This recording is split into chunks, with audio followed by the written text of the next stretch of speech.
aux personnes de se joindre. Et je vais en profiter pour me présenter et pour parler d'un sujet qui est le success story d'une immigrante française qui est propriétaire d'une franchise aux États-Unis. Donc, ça va être une conversation très intéressante. Et donc, en attendant, je vais me présenter et présenter ce que je fais et pourquoi Breaking New Ground. Donc, je vois qu'il y a déjà quelques personnes qui se joignent. Après la présentation, je ferai rentrer notre invité. Donc, voilà. Alors, il est 13h, donc je vais en profiter pour me présenter. Alors, je m'appelle Yasmina Edwards, je suis le founder de ep Agency. Donc, durant mon dernier live, j'ai fait ma présentation en français. Donc, cette fois-ci, je ferai ma présentation en anglais. Donc, c'est la formule que j'ai trouvée pour faire un équilibre entre ma présentation en anglais et en français. So, this time, I'm going to introduce myself in English during the episode 2. My guest was actually in Paris, so I introduced myself in French, but this time I'm going to introduce myself in English. So I'm the founder of Ife Agency, which is a New York-based consulting firm whose mission is to help celebrities, entrepreneurs, and brands with strong growth potentials. And we help them scale their businesses while being instrumental in their global reach. So we have an extensive network of people, and through our strategic advice, many of our clients in the entertainment business, the fashion and beauty industries have enjoyed a front row seat to our global media list of key influencers and players in the US. We have 3 offices, New York, Senegal, in Dakar, in West Africa, and Europe, France. I am a French native of African parentage who has been living in the US for the past 2 decades. And you're going to ask me why Breaking New Ground show? Well, 2 years ago, I published my first article on True Africa, and whose title was How an Immigrant Mindset Can Help America Cope with COVID-19. It was a bit of my personal journey as a French expatriate who emigrated in New York, and how I was able to overcome so many challenges, and what is the mindset of an immigrant. And I am surrounded by many immigrant friends like myself who chose to leave their country of origin and move to a new country. And friends, acquaintances, and we always have the same conversation. And Breaking New Ground is actually a way to share this conversation with you. And Alexandra is one of them. She's my next guest. Alexandra Villegas is a French immigrant who chose to move to the US. And with no further ado, I would like her to introduce herself and share with you her journey. So, I'll be in soon. Hello, Alexandra. Hello. Coucou. Salut. Alors, tu vois, j'ai fait une petite intro en anglais. It's always the same story. Are we moving to English or to French? Mais on va le faire au feeling. Parce que finalement, moi, j'aime bien être authentique avec mes amis francophones. C'est toujours un switch entre l'anglais et le français. On laisse les gens se joindre. Bonjour tout le monde. Hello, everyone. Hello. So today we're having my guest, Alexandra Villegas. a success story of a French immigrant franchise owner in the US. So we have a lot of things to unpack. And so I think that with no further ado, we're just gonna start and we're gonna let people come in. Alexandra, you decided to move to the US from France. Yeah. So first of all, I want to know, where were you born? Okay. And why did you come to the US? But one more thing that I need to tell the audience. Coucou Alexandra. I have another Alexandra that I know, but she lives in Brazil, you Ooh, know. nice. So you see, us French expatriates, we love to move all over the world. So thank you for joining, Alexandra. So we're still doing, alors on fait un concours. So people who stay, who choose to stay throughout the end of the live, you can win some macarons. But we'll talk about it later. Donc Alexandra, parle-moi, tu es née en France, Ouais. tu as décidé de venir aux États-Unis. Share with us why and how did that happen? Okay, so hello everyone. First, I'm Alexandra Villegas, as Yasmina mentioned. And so I am French. I was born in Rennes, en Bretagne, and grew up in France. Decided to come to the United States when I was about 20 years old. I studied tourism in France, so I really needed to learn to speak English fluently. And so I figured, I could have gone to England, but I loved the United States. That was a dream of mine to just come here. So I decided to come when I was 20 as an au pair. And I was so an au pair is like a live-in nanny. And so I did this for a year. I was supposed to be here for a year so that I could learn English, then go back to France and continue on with just find a job because I had finished my studies, find a job there in tourism or wanted to travel the world. And so that's what I wanted to do. That was my plan. That was of course, it didn't work this way. So when you came to the US, what town, what state did you move to? So I came to New Jersey. I came to New Jersey in Bergen County. So it was about an hour away from New York. I was with a family there, so I was the nanny and stayed for. I was supposed to be here for about a year, but I stayed a couple of years with them because during my first year, I met a man, of course, and is now my husband. Wow. So I met him during my first year here in the US, and that's why I decided to stay longer. And then my whole life changed from there on. So instead of going back to France as I had initially planned, I ended up staying in the United States. Okay. Alexandra, your twin, Alexandra. I see that she was an au pair as well. She said that she also was an au pair. So, so for all our English-speaking audience, being an au pair, a lot of French au pair who want to learn English, a lot of French who want to come to the US, a lot of them come as an au pair. And that's and there's many very often there's many similar stories. Many of them actually end up staying. Absolutely, So question, you came beside the fact that you fell in love with your boyfriend then who became your husband. What attracted you about being in New Jersey that's supposed to be in Rennes in France? Okay, so that was really coming as an au pair here in New Jersey in the US was my first experience in the United States. I had traveled in Europe, I had gone to England, I had traveled to other countries in Europe, but I had never come to the United States. But this is a dream that I had since I was little. What attracted me was like the culture as I knew it, from being in France and just watching it on TV or reading about it. What year are we talking about now? So I came here in 1996. 1996, okay. Yeah. And so it was like the American dream that I wanted to live as well, right? And I just wanted to discover that melting pot. And I was just attracted. But it's funny because as I look at pictures, when I was like 3 or 4 years old, I was wearing clothes with the US flag on. And my mom tells me always, she's like, you picked those, like you wanted to wear that. So it's really something that I had always dreamed of.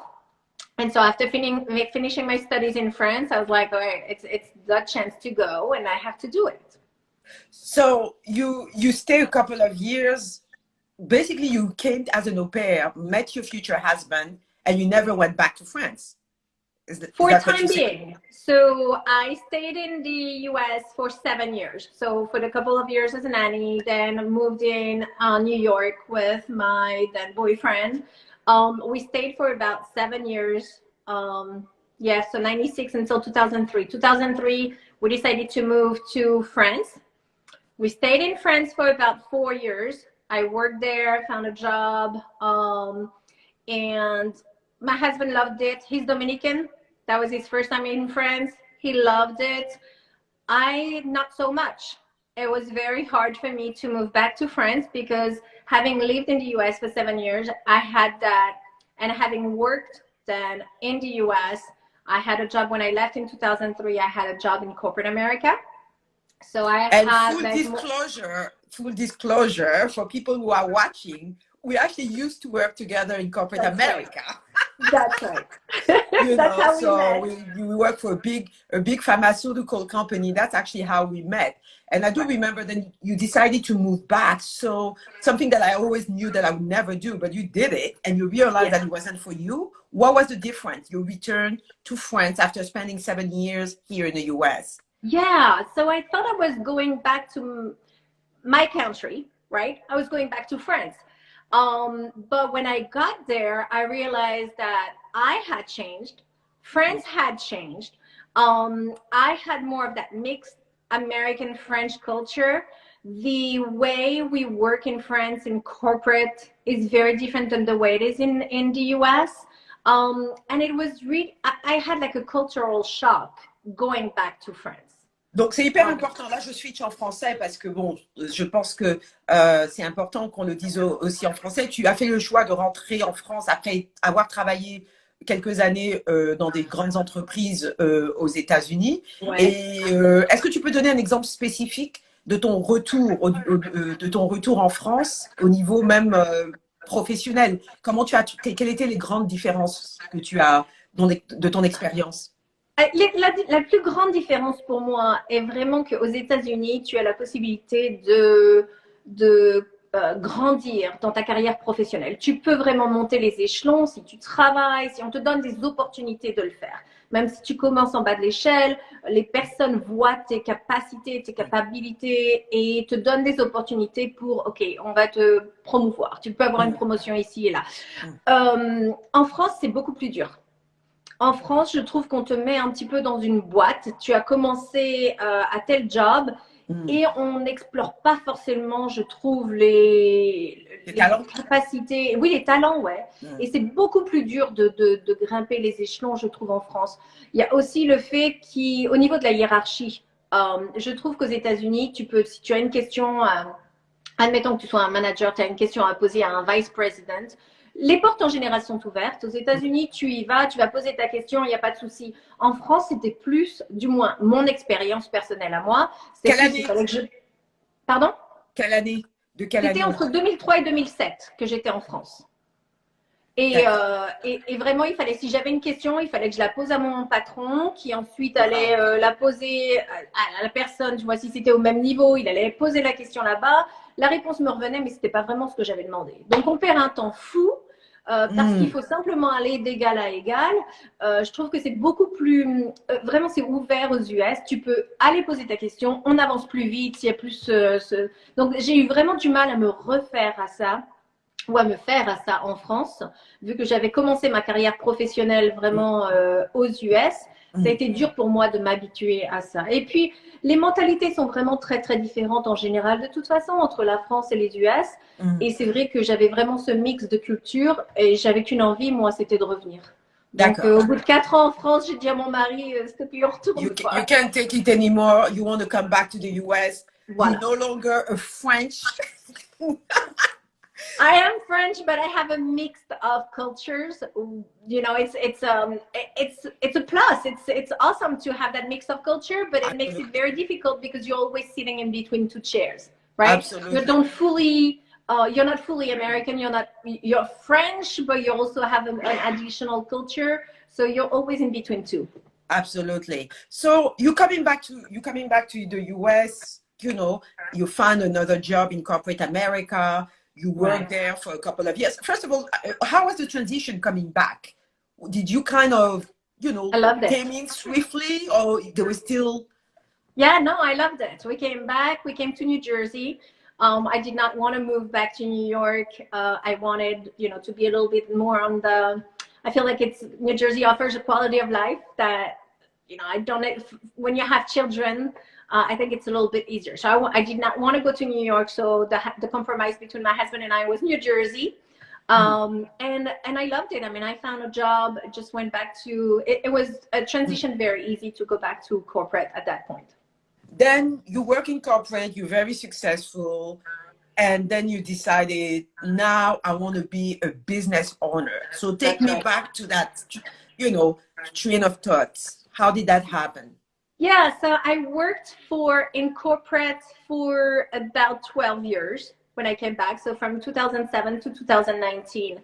And then I realized, like, you know, you work super hard, you work long hours, kind of had like a burnout. And then I realized, like, wow, you know, I work so hard, I do all these hours. I had a passion for my job, but after 12 years, I feel like I was missing something. I wanted something else. And I come from a family of entrepreneurs. So my mom had her business. She was a franchisee in France. My dad had his own business in France as well. My brother had his business as well in Germany. And I was like, well, how about me? How about I give it a try? So that's what started, you know, I started thinking about, and then decided at, you know, the end of 2018, beginning of 2019, that's when I decided to make the jump and start my own business. And then I initially was not quite sure what I wanted to do. I was looking at both options of having my own business as a standalone business, that's what I mean, or going with a franchise and becoming a franchisee. Because I was not sure where to start from a business standpoint in terms of systems, and I did not have a support here in the US that could help me walk through all of this. I decided to join a franchise because they kind of have like a structure. Exactly, a structure, a roadmap, right? That you can follow. It's much easier. They help you through the whole process of creating your business. And so that's the reason why I decided to join a franchise business. So the franchisee business is Woops, French macaron, and gifting. And gifting. Exactly. So and gifting. I never heard of it until you told me. Yes, that's great that you're showing. So can you please tell us a little bit? So now I understand you decided that instead of launching your own business, you rather join a structure because it's probably easier, and also I'm sure the experience of your mom probably has a big influence on your decision process. So who's Woops, French macaron, and gifting? Right. So Woops French Macarons and Gifting was created in 2012 in New York. It's actually an American-based company. It's a group of 4 friends who started this by really doing the Christmas market in New York City in 2012. So the Christmas market in New York City is a market that it's in Bryant Park. It lasts for about 10 weeks. And in 2012, they decided to try and sell French macarons. And that market, like it worked super well. In a matter of 10 weeks, they made, I believe, like $250,000. And so at the end of the season, they were like, whoops, we have a business. And that's where the name comes from. And from there, they launched that business. And after a few years, I believe it's in 2015, they started franchising as well so that it could grow and they could then offer those products nationally. So, okay, first of all, you know, kudos to them and kudos to America Business Mind. They made 250,000 and now they wanted to leverage that and create a franchise. Right. Only in America. So, how did you find out about them? I actually started working with a franchise broker. Once I made my decision that, yes, I'm going to have my business. I'm going to start a business, but I want to join a franchise. I started searching for a franchise broker. who is What basically is a franchise broker? It's like almost right. like if you want to get a real estate broker, if you're looking for a Exactly. house. So I was gonna say it's pretty much like a real estate broker, Oh. right? So when you're looking for a house, you look for a real estate agent. When you're looking for a franchise, you can look for a franchise broker who is basically a person who has access to thousands and thousands of franchisees. And what they do is that they kind of do like, we do a questionnaire first so that they can get to know you. We can narrow down what we're looking for exactly, what kind of franchising would be the right one. Are you looking for something of service, a product that you want to sell? Are you looking to work, only 9 to 5 from Monday to Friday? Or like they're kind of do a questionnaire that will help assess what would you be the most successful at. And then based on that, they kind of match the franchisees that might be a good match for you. And then you start looking at the different franchise models and narrow it down. And you have a whole process that you go through where you interview franchisees as well so that you can get more information about the business. Mm-hmm. And then once you do that, then you can really narrow it down to the ones that you're truly interested in. And then you can go through the interview process with the franchise. And that's what happened when you narrow it down to Woops. And then what happened? What year? So what I was looking for really is I wanted to share a little bit of my French culture with the American community and specifically my local community, right? And I love sweets. My favorite shop of all in France is a bakery. And as soon as I go back to France, il faut que j'aille dans une boulangerie.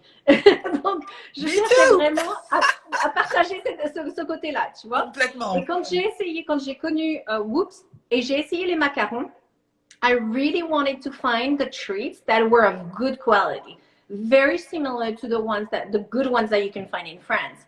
And when I tasted the Woops French macarons, it was the high quality.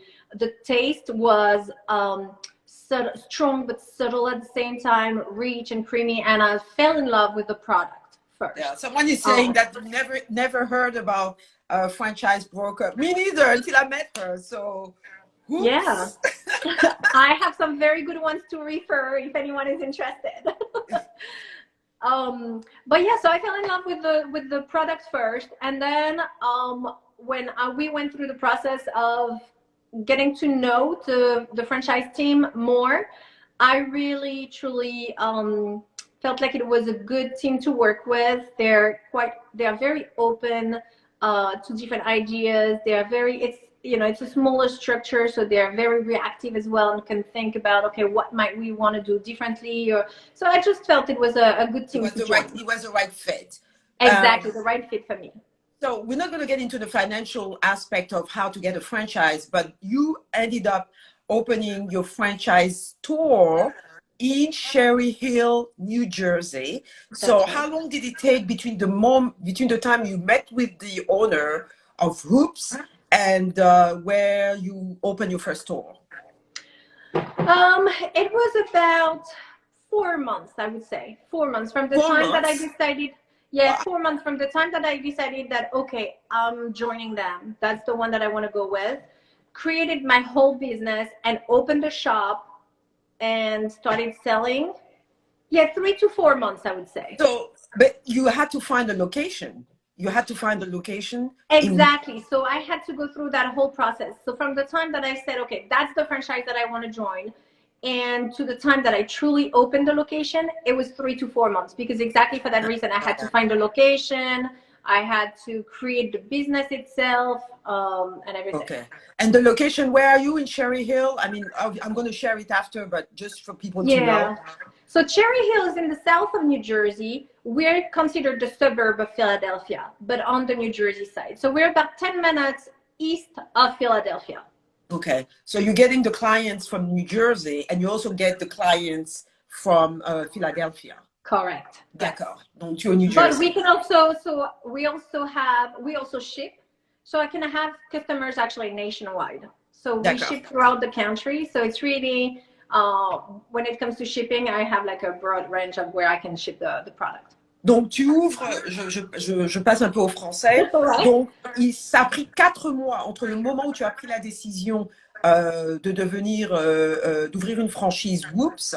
Et le moment où tu as rencontré on va dire les founders de Woops, ça a pris 4 mois entre cette conversation et ouvrir ton premier magasin. Je dis ton premier parce que je suis sûre que tu aimerais en ouvrir plusieurs après, à Cherry Hill, au New Jersey. Voilà. D'accord, c'est incroyable. C'est là aussi qu'on voit aussi l'efficacité des choses, de comment les choses avancent très vite ici.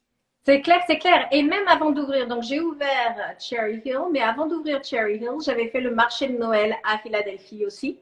Donc j'ai ouvert Cherry Hill en janvier 2020 et en novembre 2019, j'ai fait le marché de Noël à Philadelphie, ce qui m'a permis vraiment de voir à quel point ça marchait bien. Et là, ça m'a vraiment solidifié. Donc, ouais, après ça, j'étais à fond. Alors, je le dis en français, je le dis en anglais. Tu as ouvert ton magasin en janvier 2020. Ouais. You opened your franchise in January 2020. 2 months later, the world shut down. COVID est arrivé. Donc, tu as facturé combien au marché de Noël? On est aux États-Unis, tu veux donner des chiffres? En tout cas, tu veux donner un range? Pour le marché de Noël? Ouais. Le marché de Noël, à Philadelphie, moi, la première fois, j'ai fait à peu près 100 000. $100 000. Donc, ouais, 100 000 $. En 6 semaines, parce que le marché de Noël est plus petit. 6 semaines. En combien de semaines? 6. Donc, en 6 semaines, tu as fait $100 000. So, within 6 weeks at the Philadelphia market, you made 100,000, and basically then you were just like, okay, you're in the right place. Because if you're making 100,000 in 6 weeks for a product like macaron, you know that you're in the right business. Right, exactly. It's $100,000 revenue in 6 weeks, and then that gave me the opportunity to see, okay, people actually love it.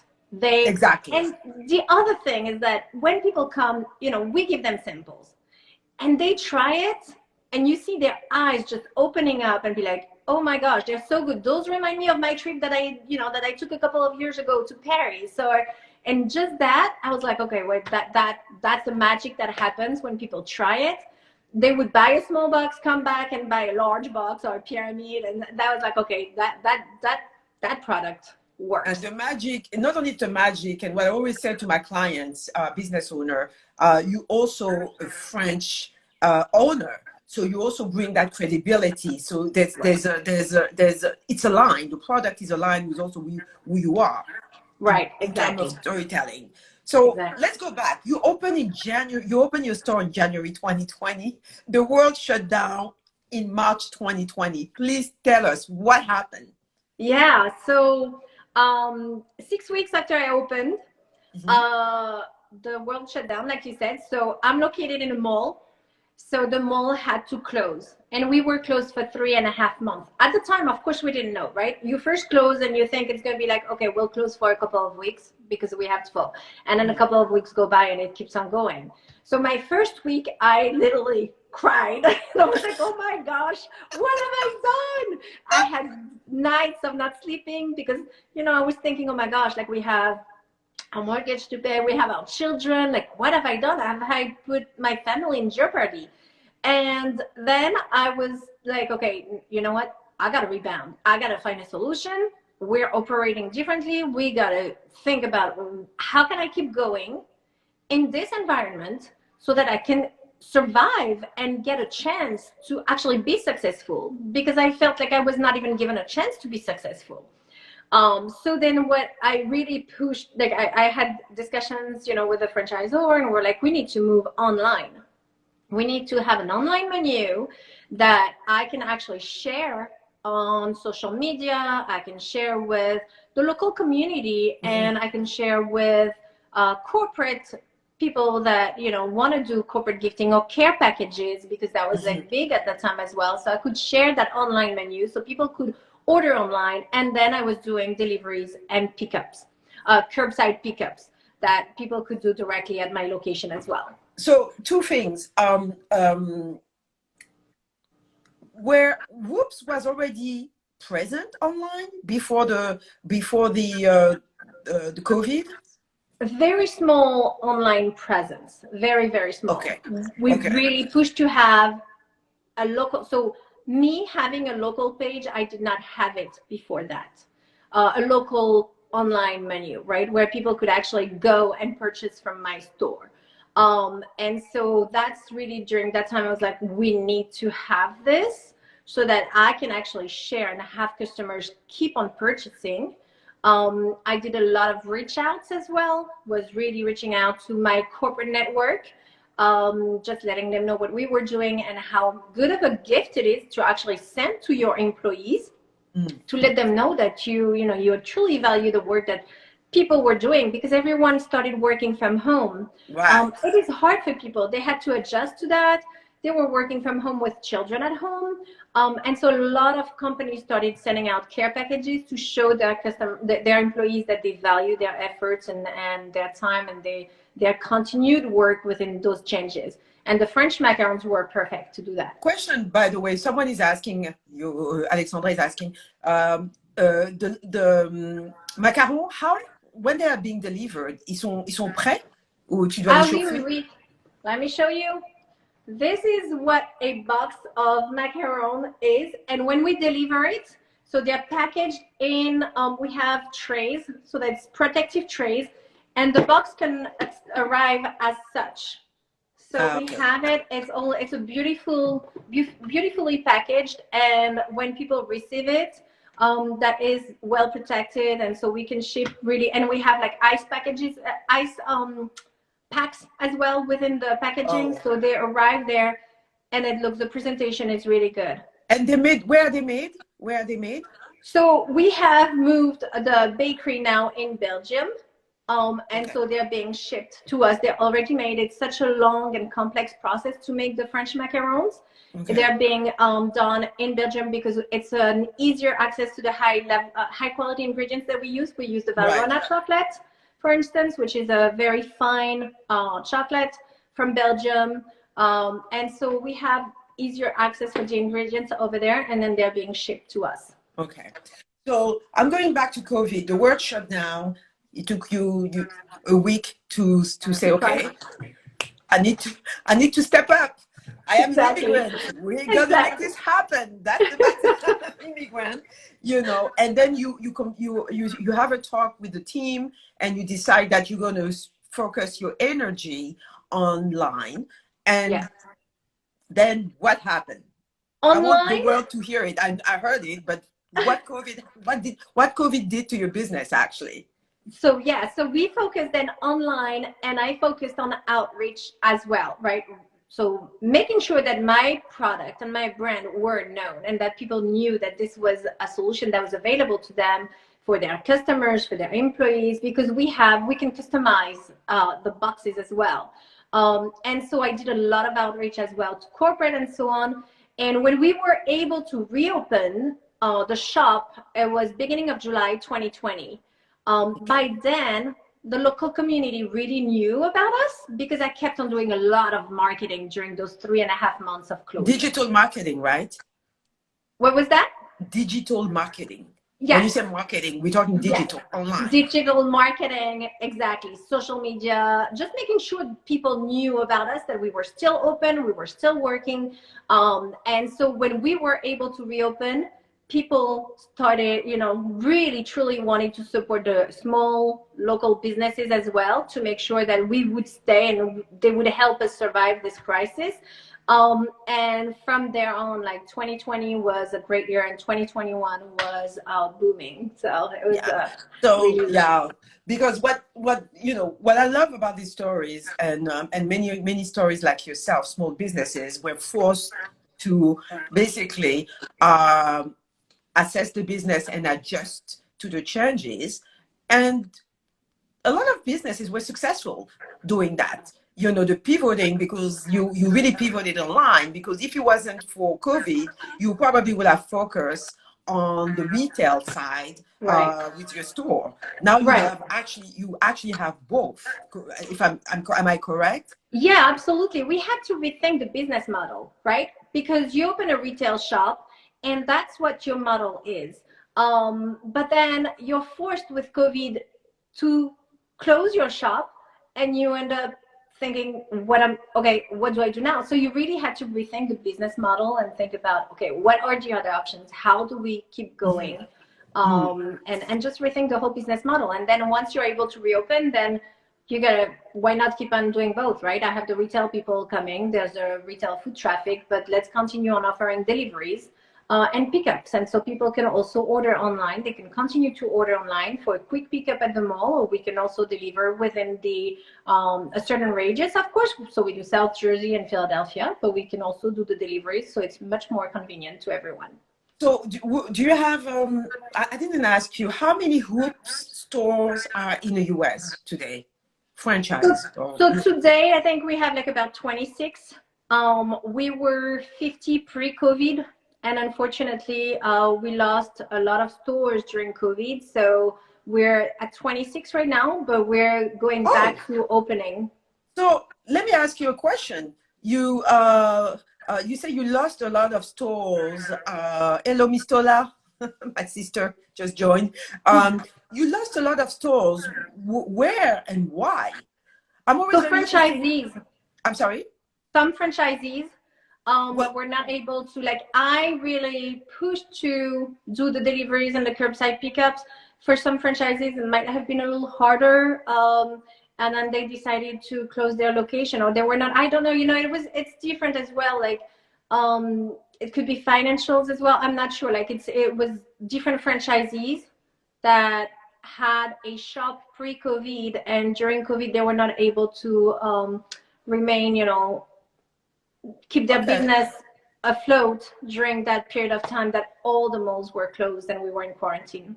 Well, I mean, obviously everyone has their own stories, but I found it very interesting that you started operate your franchise in January 2020, and you became very successful during COVID, and the other franchisees were there way before you and had to close their business.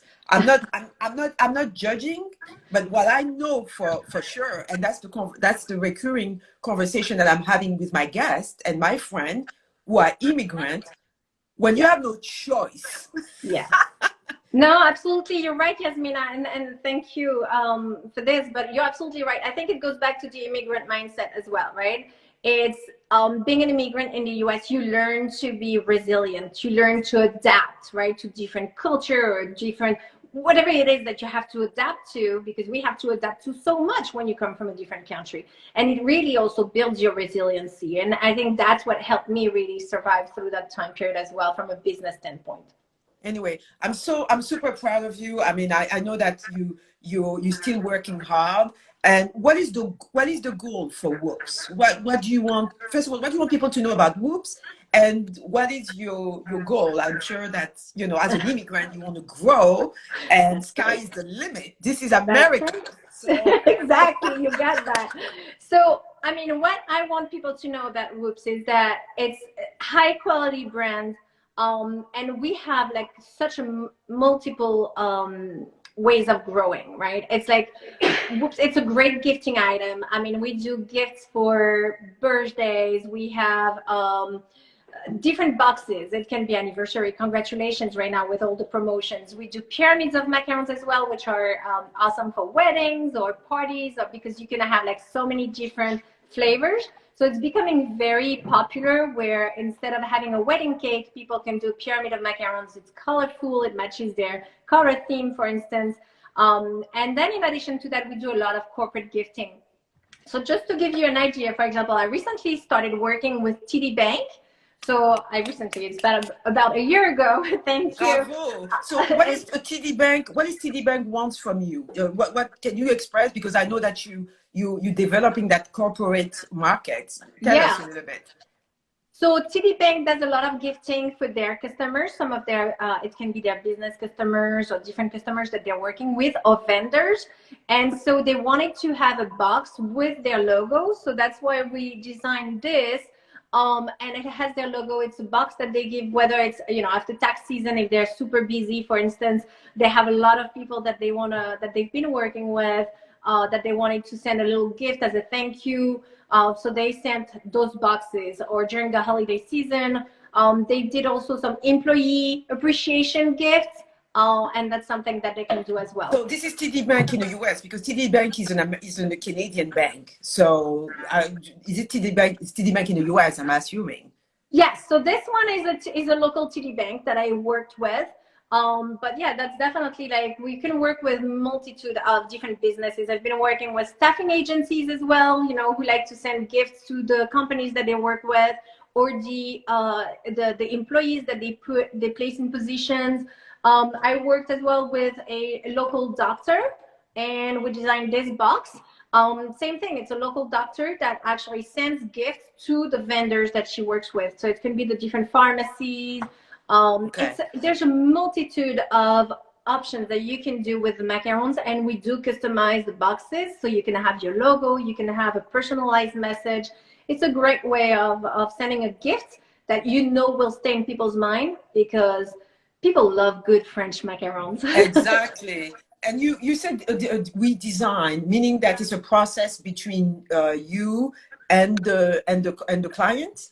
Absolutely, yeah. So I work with the client onto what they wanted. For this TD Bank, for instance, I have a contact in my local TD Bank who wanted to have kind of her business card on the box.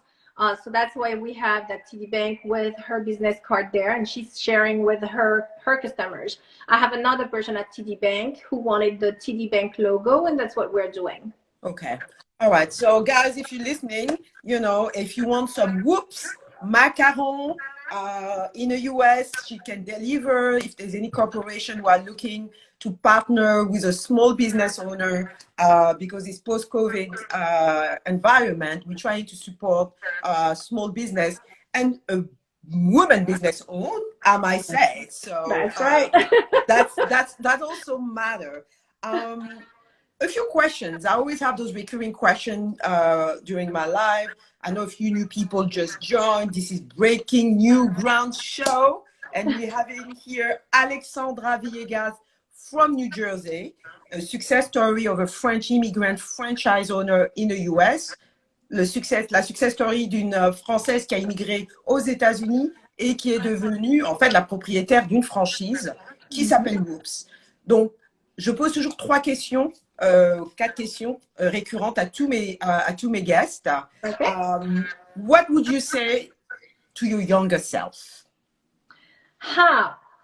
I would say, go for it. Follow your dreams. And you're gonna go through very scary moments. I think I've done part of it, right? Like, follow your dreams. But I think as you grow, sometimes you're just like becoming hesitant. But go for it. It's gonna be hard. It's gonna be very scary. But keep going, because you'll be able to get through it. Like, don't be afraid. If you have dreams, go for it. Absolutely. And coming from you, it is the truth. I just want to remind people, you came in the US as an au pair at 20 years old, and you decided to stay for love, and you had a career, and now you're a business owner. So for sure, going for it is definitely the definition of your journey. What is your favorite quote? Ta citation préférée? Oh, that's a tough one. You got me on this one, Yasmina. Ton film préféré alors? Mon film préféré? Ou ta série préférée? Mon film préféré. Ça me fait sourire parce que là, le numéro 2 est en train de sortir au cinéma, Top Gun. And I have to say again, it's from like way back when the first one came out.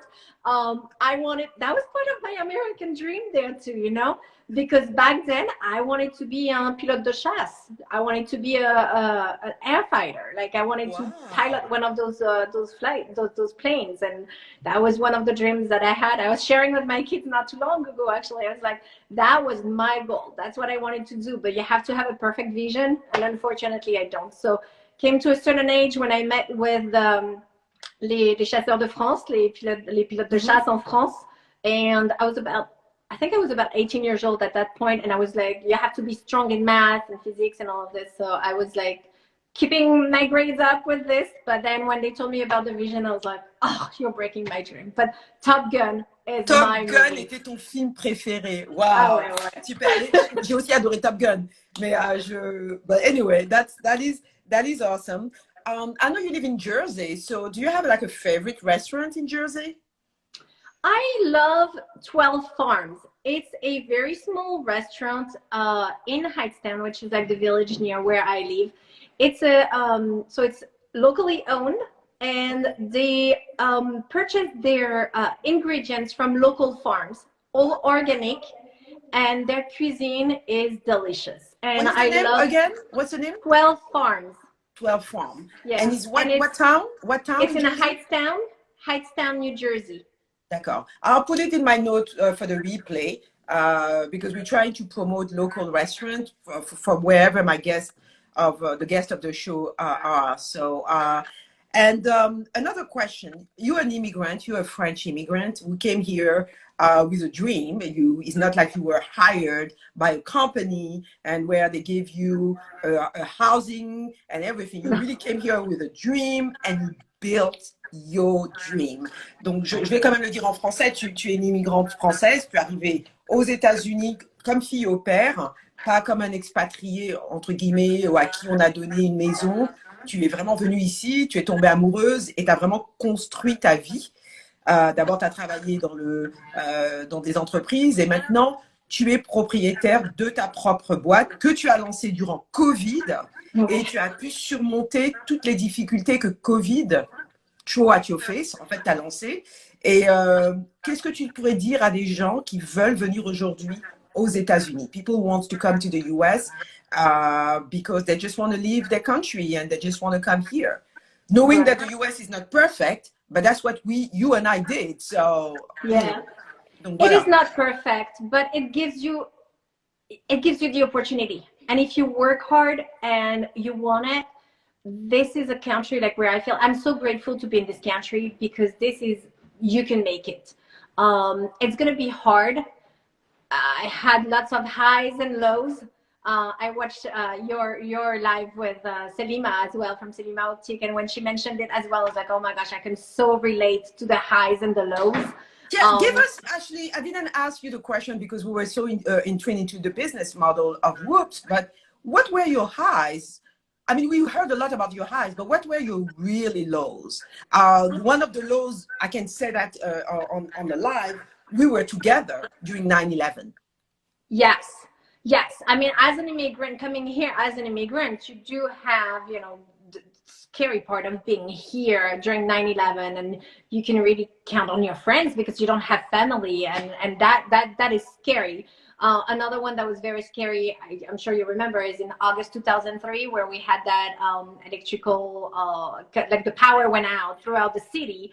And I remember at first, the blackout, yes, thank you. And I remember I got scared again because it was just 2 years after 9/11 and was in the train, and you're just thinking like, oh my gosh, what else is coming, So those were like really lows. It's also really hard, to be away from family.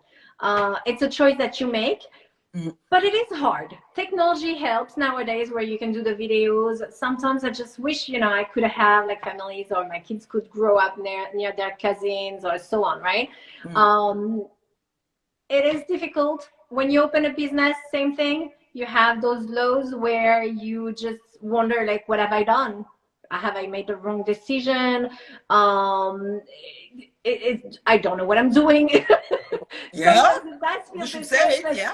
I have no clue what I'm doing, but you gotta keep going, right? So those are part of the lows, but you have those high moments as well where you just like, it just reinvigorate you and motivates you, and you're like, no, I gotta keep going. That's what I want, and so that's life. You learn so much about life by being your own an immigrant in a different country and becoming a business owner. Well, the beauty of America, la beauté des États-Unis, c'est que on ne te juge pas sur tes échecs. People are not judging you on your failure. Actually, failure is lessons. Ce sont des leçons, des échecs ici. Donc, c'est vraiment un mindset. C'est vraiment un mindset qui est très différent de la France que nous connaissons. Les échecs, ce sont vraiment des leçons. Donc, du coup, on continue. We keep going. There's so much we could have said during this conversation. We've known each other for many years, and obviously we relate to our stories. Today is a different world, but on peut dire que nos expériences nous ont permis d'être là où on en est aujourd'hui, on va dire. Ouais. Tout à fait, tout à fait. Amine, tu as entièrement raison quand tu parles des échecs qui sont des leçons ici. Je pense que c'est a big part of my driver as well, right? You fall. It's not about the fall. It's about how are you going to get back up, learn the lesson, and how do you make it better? And that's really how you keep doing it. That's right. And that's what America is about. It's an immigrant country, and it has been built partly on the back of immigrants. Voilà. Just partly. And definitely it's much easier to run a business here. Alexandra, anything else that you want to say? We are going to continue the contest. On a un concours pour gagner justement des macarons. Donc, suivez-nous et on va publier le replay et suivez-nous et on vous dira comment vous allez gagner des macarons.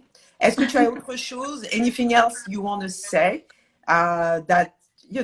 Anything else that you want to share? Amine, je veux te remercier pour cette opportunité. Yasmina, j'apprécie. C'est une conversation que j'ai vraiment beaucoup appréciée. Et puis, comme je l'ai déjà dit, si quelqu'un a vraiment l'envie de become a business owner, de try something different, moi, je pense qu'il faut toujours essayer. Si tu as envie, je pense toujours que mieux vaut des remords que des regrets. Donc, il faut essayer. Et si ça marche, ça marche. Si ça marche pas, et on fait autre chose. Absolument. Et je voudrais aussi dire, if you want to learn more about Woops, please follow Alexandra page. You can see her here on the live. The macarons are available nationwide for now. I don't know. Are you open internationally somewhere? Not yet. Not yet. Okay. No, we're looking into that. But maybe you'll be the first one. So since you're probably one of the few among the franchisees who's bilingual. No, you are trilingual. I forgot. You speak Spanish, French, and English because your husband is Dominican. Right. That's right. And you speak Spanish very well, actually, I might say. You should say a few words in Spanish right now. Bueno, hola todo el mundo, ¿cómo estás? Voilà. C'est vrai que j'ai oublié que tu parlais très bien. Tu parlais très bien l'espagnol. Merci beaucoup, Alexandra. Je veux rappeler à tout le monde notre prochain live le 9 juin. On a un invité spécial. Donc, j'espère que ce sera un jeudi, pas un dimanche. Continuez à nous suivre. Je suis Yasmina Edwards. Je suis la fondatrice de ep Agency, qui est une agence de consulting. Et si vous avez besoin de nous suivre notre page, allez sur ep Agency ou sur ma page. Thank you so much, Alexandra. I can't wait to see you soon and have a few macarons. Thank you, Yasmina. Bye. Shout out to Morgan who's watching. Bye.